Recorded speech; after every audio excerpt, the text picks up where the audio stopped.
Hello friends, welcome back on my YouTube channel English Period 1. So hope you all are doing good. So guys, today we are going to start our different class with a different session. So as you already aware of that we have already covered our 10th classes. Almost 4 classes have been completed on this platform. So today we are just going to start our 5th class, which is based on present perfect, right? So let's get started. चलिए शुरू करते हैं आज अपनी class present perfect tense.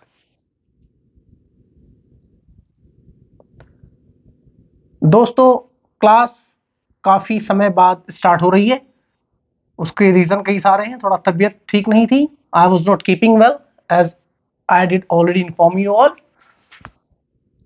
लेकिन अब अच्छा महसूस कर रहा हूं। तो बिल्कुल आप लोगों से कनेक्टिविटी बनाना बहुत जरूरी है, जो कि मेरे लिए बेहद खास चीज है। चलिए दोस्तों, प्रेजेंट परफेक्ट टेंस के बारे में आज हम बात करने वाले हैं। ऑलरेडी हम यहाँ पर प्रेजेंट, आपका इंडेफिनिट, कॉन्टिन्यूअस, ये सब चीजें हमारी कवर हो चुकी हैं और उनके सभी चार चार पार्ट्स ही मैंने कवर कर लिए हैं।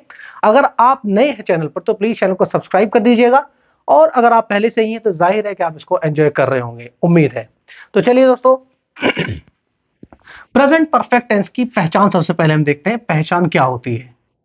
बिल्कुल जीरो लेवल से लेकर चलूंगा, आसानी से, बिल्कुल किसी तरह की कोई समस्या नहीं आने दूंगा, और गारंटी है, दावा है कि इस वीडियो को देखने के बाद आपको टेंस सीखने की जरूरत नहीं पड़ेगी। प्रेजेंट परफेक्ट अगर आप देख रहे हैं तो प्रेजेंट परफेक्ट आज ही क्लियर, इससे पहले कॉन्टिन्यूअस देखेंगे वो भी क्लियर, इससे पहले इंडेफिनिट देखेंगे वो भी क्लियर, आगे आने वाली जो क्लासेस होंगी वो भी बिल्कुल क्लियर होने वाली है। ठीक है, इसकी पहचान आपकी होती है चुका है, चुके हैं, चुकी है या लिया है।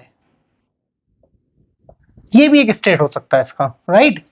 अब हम ये पहचान इससे करेंगे, यानी कि जिस भी कार्य का ये बोध होता हो या ये ज्ञान होता हो कि काम कर लिया गया है या कंप्लीट हो चुका है, ठीक है ना, तो उस केस में या इस तरह के सेंटेंस जो होते हैं हमारे, वो प्रेजेंट परफेक्ट टेंस होते हैं, राइट। जैसे अगर मैं कहूं कि मैं खाना खा चुका हूं, या मैं 2 क्लास पढ़ा चुका हूं, या मैं अपना YouTube चैनल बना चुका हूं, ठीक है ना, कि मैंने अपना YouTube चैनल बना लिया है, आप लोग आइए मुझे ज्वाइन करिएगा, ठीक है ना, बना लिया है। तो इससे भी ये पता चल रहा है कि यानी कि मैंने काम कंप्लीट कर लिया है। यानी कि वर्क का जब कंप्लीशन होता है, जब डन होता है वर्क, तो वहां पर हमारा प्रेजेंट परफेक्ट टेंस जो है स्टार्ट हो जाता है, जिसकी पहचान मैंने यहां पर आपको बताई है, चुका है, चुके हैं, चुकी है या लिया है। सो दोस्तों, अब इसमें मुझे हेल्पिंग वर्ब की जरूरत पड़ती है। तो हेल्पिंग वर्ब में पहले यूज करते आ रहा हूं, डू डज मैंने यूज किया, इज एम आर मैंने यूज किया। तो यहां पर आज हम हेल्पिंग वर्ब की बात करेंगे। हेल्पिंग वर्ब जो होंगी हमारी यहां पर हैज एंड हैव, यहां पर हम यूज करेंगे, राइट। हैज और हैव का प्रयोग हमारा होगा यहां पर। अब इसके रूल को हम समझ लेते हैं, रूल से किस किस तरीके से क्या क्या सिचुएशन बनती है और क्या क्या कंडीशन बन सकती है, ठीक है ना। चलिए, हमेशा की तरह से सबसे पहले हम कौन सा रूल बनाते हैं यहां पर?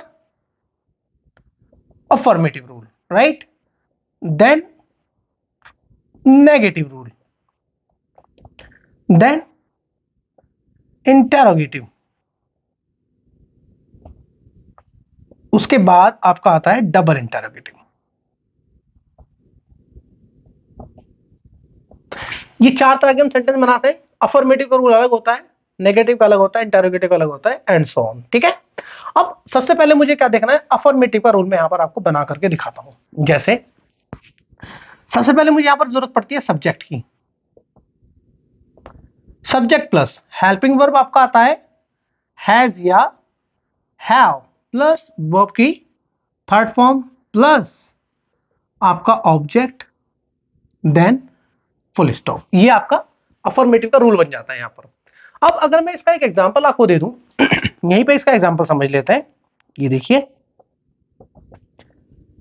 एग्जाम्पल इससे अटैच करने के लिए और इसको इस सेंटेंस के जो एक पहचान है उससे हमें कनेक्ट करने के लिए, उसका एक रिलेशन बनाने के लिए एग्जाम्पल भी मुझे इस तरीके का देना होगा जो पूरी तरह से पूरा उतरता हो और समझ आता हो कि वाकई में हम हाँ इसी की बात कर रहे हैं। ठीक है दोस्तों, देखिए एग्जाम्पल लेते हैं कि जैसे मोहन क्रिकेट खेल चुका है, ठीक है। या रिसेंटली हम कह सकते हैं कि हमने क्रिकेट मैच हम जीत चुके हैं, जैसे भी इंडिया मैच जीता, ठीक है, हम सबने उसको एंजॉय किया, बहुत मजा लिया, ठीक है ना। तो वहां पर हमने क्या कि इंडिया में मैच जीत चुका है, तो इसी तरीके से मैं कहता हूं मोहन क्रिकेट खेल चुका है। तो अब यहां पर मुझे इसका एग्जाम्पल बनाना है। अब यहां से आप इसको रिलेट कर सकते हैं, चुका है और चुका है, ठीक है, अफर्मेटिव सेंटेंस है। और मैं यहां पर कह रहा हूं मोहन क्रिकेट खेल चुका है, यहां से मुझे क्लियर ये पता चल रहा है कि हम जब बात कर रहे हैं यहां पर वर्क कंप्लीशन की बात कर रहे हैं। जैसा कि मैंने स्टार्टिंग में आपको बताया था, काम जब कंप्लीट होता है, जब फिनिश हो जाता है, तो वहां पर हम प्रेजेंट परफेक्ट टेंस का प्रयोग करते हैं। जैसे कि मेरे पास में एग्जांपल है, मोहन क्रिकेट खेल चुका है। अब मोहन मेरा क्या है, सब्जेक्ट है, बना लेते हैं इसको। देखिए मोहन हैज, मैं भी बताऊंगा इसको हैज मैंने क्यों लगाया, हैज प्लेड क्रिकेट, राइट। ये मेरा एग्जांपल बन गया इसका, मोहन हैज प्लेड क्रिकेट, यानी कि मोहन क्रिकेट खेल चुका है। अब दोस्तों समझना मुझे ये होगा, यहां पर मैंने मोहन के साथ में हैज क्यों लगा दिया। ओके, आइए समझते हैं। देखिए, एक होता है मेरा सिंगुलर सब्जेक्ट, उम्मीद है कि आपको बिल्कुल क्लियर दिख रहा होगा, कोई दिक्कत है नहीं यहां पर, ठीक है। एक होता है आपका प्लूरल सब्जेक्ट। इसके ऊपर भी बेस्ड मैंने पिछली मेरी जो वीडियोस है आपको बहुत जगह पर मैंने अच्छे अच्छे से एक्सप्लेन किया है, प्रॉब्लम आपको होने वाली है नहीं वैसे, ठीक है ना। लेकिन फिर भी मैं थोड़ा सा और इसको क्लियर कर देता हूँ। सिंगुलर सब्जेक्ट होता है कोई भी एक वस्तु, है ना, और आपका प्लूरल सब्जेक्ट होता है मोर देन वन, जो एक से ज्यादा हो, ठीक है, वो प्लूरल हो जाता है। तो सिंगुलर सब्जेक्ट के लिए मैं आपका यहाँ पर हैज का प्रयोग करूंगा, और प्लूरल के लिए हैव का मैं प्रयोग करूंगा, ठीक है ना। और बाकी रूल आपके सेम रहते हैं, यानी कि आपकी वर्ब की थर्ड फॉर्म आ जाएगी, हैज हैव लगा देंगे और आपका सेंटेंस यहां पर क्रिएट हो जाएगा। ओके, अब मैं यहां पर एक टेबल बना देता हूं आपको सिंगुलर सब्जेक्ट के लिए, जैसे ही, she, it, any name, right. ये आपका हो जाता है सिंगुलर सब्जेक्ट्स में आते हैं ये सब, यहां पर हम हैज का प्रयोग कर देंगे। अब इसके अलावा देखिए, इसको मैं ऐसे एरो से भी कनेक्ट कर सकता हूं, I, you, we, they, Ram and Mohan. दो लोग जब एंड से कनेक्ट होते हैं तो वो क्या होता है, प्लूरल सब्जेक्ट बन जाता है वो, ठीक है ना। तो अगर मैं कहूं कि राम और मोहन क्रिकेट खेल चुके हैं, तो मैं कहूंगा Ram and Mohan have played the cricket, right. तो अब ये हैव जो है यहाँ पर प्लूरल सब्जेक्ट के लिए यूज होगा, यानी कि इन सब्जेक्ट के साथ में यूज होगा। तो उम्मीद है कि दिक्कत नहीं होनी चाहिए आपको। हैज अगर आपको लगाना है तो ही, शी, इट, एनी नेम, ये सिंगुलर सब्जेक्ट्स आपके हो जाते हैं, यहाँ पे आप हैज लगा देंगे। अब प्लूरल सब्जेक्ट की बात की जाए तो आई अपने आप में प्लूरल होता है, ये पीछे से पढ़ते आ रहे हैं आप। You, we, they, Ram and Mohan, यानी दो नाम एक साथ कनेक्ट हो जाते हैं एंड के साथ में, तो वो क्या हो जाता है, प्लूरल हेल्पिंग वर्ब लेकर आता है अपने साथ में, ठीक है ना। तो ये हैव यहां पर लग जाएगा। तो ये टेबल से भी आपको क्लियर हो गया, अफर्मेटिव का आपका रूल भी हो गया है, प्लस आपको मैंने एग्जांपल भी यहां पर दे दिया है। मोहन क्रिकेट खेल चुका है, Mohan has played cricket, right. चलिए, अब हम बात करेंगे यहां पर नेगेटिव रूल की। सॉरी, नेगेटिव रूल में क्या होगा, subject plus has, have plus not plus verb की थर्ड फॉर्म प्लस ऑब्जेक्ट, ठीक है। Subject has, have, not, verb की थर्ड फॉर्म प्लस ऑब्जेक्ट। अब इसी सेंटेंस को अगर मैं कह दूं मोहन क्रिकेट नहीं खेल चुका है, अब मुझे कुछ नया थोड़ी ना करना पड़ रहा है इसमें, है ना। लेकिन फिर भी मैं आपको एक एग्जांपल अलग से दे देता हूं, कोई इशू नहीं है। हम खाना नहीं खा चुके हैं, ठीक है। हम खाना नहीं खा चुके हैं, मैं कह दूं कि हमने खाना नहीं खाया है, ठीक है ना, या हमने खाना नहीं खा लिया है, इस तरीके से मैं बोल सकता हूं हम खाना नहीं खा चुके हैं। तो वी, अब वी मेरे पास में यहां है, आप इसको रिलेट करिए, वी यहां है, तो क्या मैं वी के साथ में हैज लगा दूं, लगा दूं, नहीं लगाना है। क्यों, क्योंकि वी मेरा क्या है, प्लूरल सब्जेक्ट है, प्लूरल सब्जेक्ट के साथ मुझे क्या लगाना होगा, हैव लगाना होगा, यानी कि मैं इस टेबल को रेफर करूंगा अगर मेरे पास में प्लूरल सब्जेक्ट रहेगा तो, ठीक है ना। मैं यहां पर लगाऊंगा have, we have not eaten the food, right, we have not eaten the food, हम खाना नहीं खा चुके हैं। अब दोस्तों, अब आपको एक प्रॉब्लम मैं कह सकता हूं कि हाँ थोड़ा सा, देखिए पका पकाया तो कोई नहीं देता, and I will not give you cut and right, आपको थोड़ा तो एफर्ट लगाना पड़ेगा, मेहनत करनी पड़ेगी। देखिए, वर्ब की फॉर्म्स को लेकर के अगर मैं बात करूं तो वर्ब की फॉर्म्स के लिए आपको क्या करना होता है, थर्ड फॉर्म आपको बनानी है, सेकंड फॉर्म आपको बनानी है, तो यानी कि मोर देन मैं कह सकता हूँ 60%, 70 भी नहीं बोलूंगा, मोर देन 60% जो वर्ब्स होती है हमारी, वहां पर ईडी लगा करके हमारा काम चल जाता है, जो सेकंड फॉर्म में भी काम आती है आपके और आपके थर्ड फॉर्म में भी उसका काम निकल जाता है। लेकिन कुछ वर्ब्स ऐसी होती हैं जहां पे हमें उनका मतलब पता होना चाहिए। जैसे अगर मैं आपको एग्जांपल दूं, कम, कम की सेकंड फॉर्म केम होती है, थर्ड फॉर्म आकर के कम हो जाती है। रीड होता है, रीड की तीनों फॉर्म आपकी रीड रीड रीड होता है, ठीक है ना। अब सवाल आता है ईट का। ईट मींस होता है खाना, ईट सेकंड फॉर्म एट होता है, थर्ड फॉर्म होता है उसका ईटन, राइट। अब इस चीज को समझने के लिए आपको क्या करना पड़ेगा, आपको अपनी बुक जो भी आप पढ़ रहे हैं या मेरी और पिछली वीडियोस में जाकर के आप देख सकते हैं वर्ब्स को किस तरीके से हम उसको ट्रांसलेट कर सकते हैं, किस तरीके से वर्ब्स को हम चेंज कर सकते हैं, first to second, second to third, ठीक है। ओके, उम्मीद है समझ गए होंगे आप इस बात को। तो we have not eaten the food, ये आपका नेगेटिव यहां पर कंप्लीट हो जाता है एक एग्जांपल के साथ में। अब एग्जांपल तो आपको ही बनाने होंगे, जाहिर है। अब जब मैंने आपको एग्जांपल एक एक दे दिया है तो बाकी आप अपनी तरफ से भी सेंटेंस क्रिएट करेंगे और बनाएंगे। चलिए अब चलते हैं इंटरोगेटिव की तरफ। इंटरोगेटिव में मुझे क्या करना होगा, इससे पहले की वीडियोस अगर आप देखेंगे तो और आपको क्लियर होगा और इजी लगने लगेंगी चीजें, क्योंकि रिलेट करने लगेंगे आप पिछली चीजों को। इंटरोगेटिव में होता है जो मेरा हेल्पिंग वर्ब होता है ना, उसे हम बाहर ले लेते हैं, ठीक है ना। जैसे हैज या have plus subject plus verb की थर्ड फॉर्म प्लस ऑब्जेक्ट और प्लस क्वेश्चन मार्क, राइट। ये आपका रूल हो गया इंटरोगेटिव का। दोस्तों मैंने क्वेश्चन मार्क अगर यहां पर लिखा है रूल के साथ, समझ रहे हो, तो रूल के मायने रूल ही होते हैं, इसका मतलब उसको हमें कहीं ना कहीं अप्लाई जरूर करना है। लेकिन अगर आप अपनी रिटन लैंग्वेज की बात कर रहे हैं, कहीं पे रिटन में अगर आप काम कर रहे हैं, कुछ भी इंग्लिश के या कुछ भी ऐसे लिख रहे हैं या कोई भी आप कुछ भी चीज आप लिख रहे हैं, कोई लेटर लिख रहे हैं, तो आपको लिखने के साथ साथ कोई भी सेंटेंस अगर आप बना रहे हैं, अगर इंटरोगेटिव सेंटेंस आप बनाते हैं तो आपको क्वेश्चन मार्क लगाना वहां पर मैंडेटरी है। अगर आप क्वेश्चन मार्क नहीं लगाते तो उसका बड़ा नेगेटिव इंपैक्ट जाता है। इसका मतलब क्या है कि आपने सीधा सीधा सेंटेंस तो बना दिया, बट आप उस रूल से अवेयर नहीं है, आप वो काम नहीं कर पा रहे जो उसमें करने की जरूरत थी, ठीक है। तो उससे आपके मार्क्स भी जा सकते हैं, उससे आपको एक नेगेटिव इंप्रेशन भी जा सकता है, तो बहुत सारी चीजें क्रिएट हो सकती हैं। तो मैं आपको सजेस्ट करूंगा कि आप बिल्कुल क्वेश्चन मार्क लगाना ना भूलें जब भी कोई आप इंटरोगेटिव सेंटेंस बना रहे हो, ठीक है। चलिए, तो ये आपका इंटरोगेटिव रूल हो गया। अब इंटरोगेटिव का एक एग्जांपल भी ले लेते हैं यहां पर। चलिए, एग्जांपल है आपका, क्या मोहन खाना खा चुका है, ठीक है। क्या मोहन खाना खा चुका है। राइटिंग पे थोड़ा मत जाना प्लीज दोस्तों, हो सकता है थोड़ा इधर उधर हो जाएगा। क्या मोहन खाना खा चुका है। अब हम सवाल कर रहे हैं ना, यहाँ पर वो बात हो रही है कि क्या उसने फिनिश कर लिया अपना काम, क्या वो डन कर लिया उसने खाना। अब इसको हम बनाएंगे एग्जाम्पल। जैसे मोहन क्या है, मेरा सिंगुलर सब्जेक्ट है। मोहन जब सिंगुलर सब्जेक्ट है तो मैं क्या लगा दूं यहाँ पर बाहर, हैव लगाऊं या हैज लगाऊं, ठीक है। पॉज करता हूं 3 सेकंड के लिए, कमेंट बॉक्स में बताना क्या लगाना चाहिए। अच्छा, टेबल रेफर कर लेते हैं। चलिए, ही शी इट एनी नेम, देखिए ही शी इट एनी नेम, इसके लिए हैज के लिए मुझे बोल रहा है।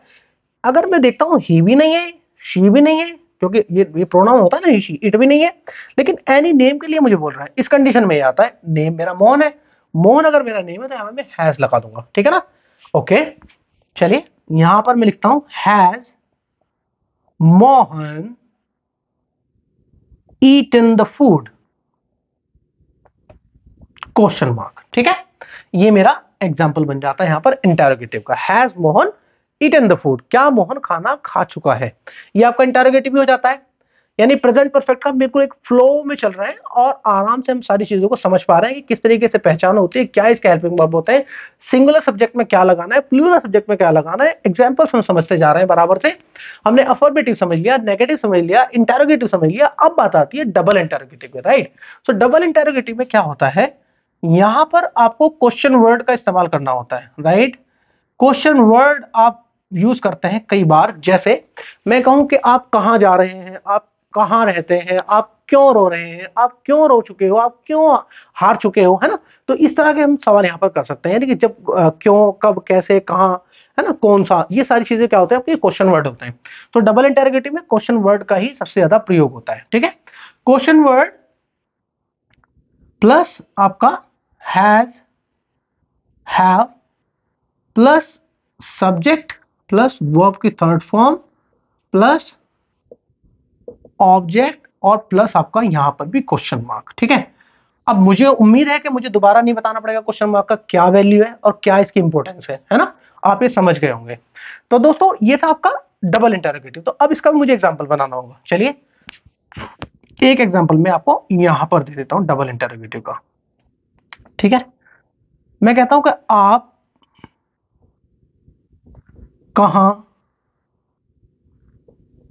पहुंच चुके हो।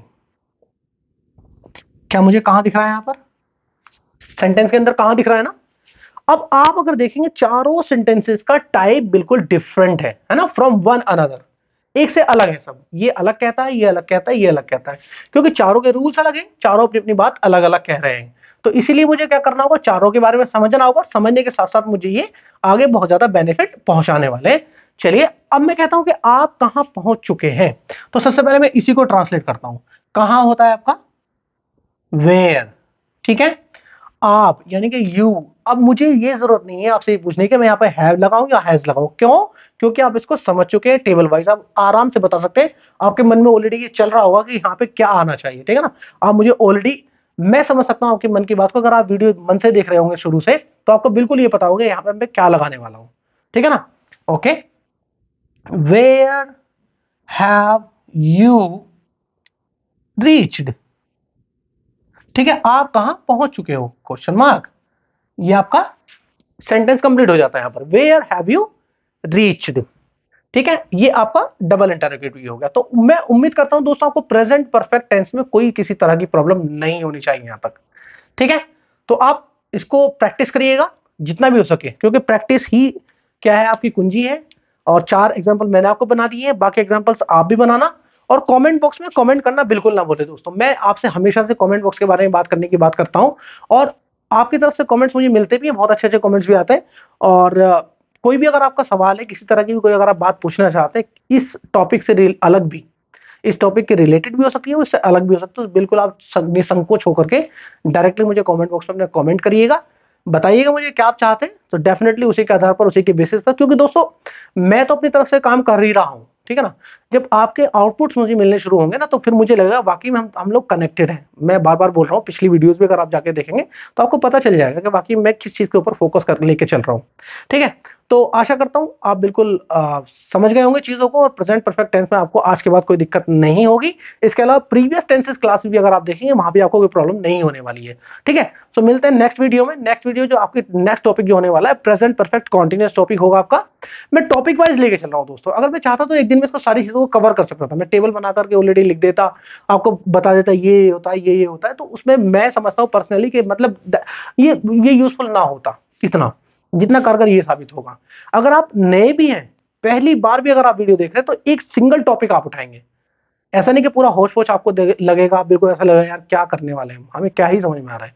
तो मैंने इसको सेपरेट रखा है, एक एक टॉपिक को अलग अलग आपको बताया है, ताकि आप इसको बहुत अच्छे से समझ सकें और इसको यूज कर सकें अपनी डे टू डे लाइफ में। ठीक है, तो अपनी इंग्लिश को इंप्रूव करने के लिए प्लीज फॉलो करते रहिए इंग्लिश पीरियड 1 चैनल को, और मुझे सपोर्ट करते रहिए इसी तरीके से जैसे आप करते हैं। मिलते हैं नेक्स्ट वीडियो में, तब तक के लिए जय।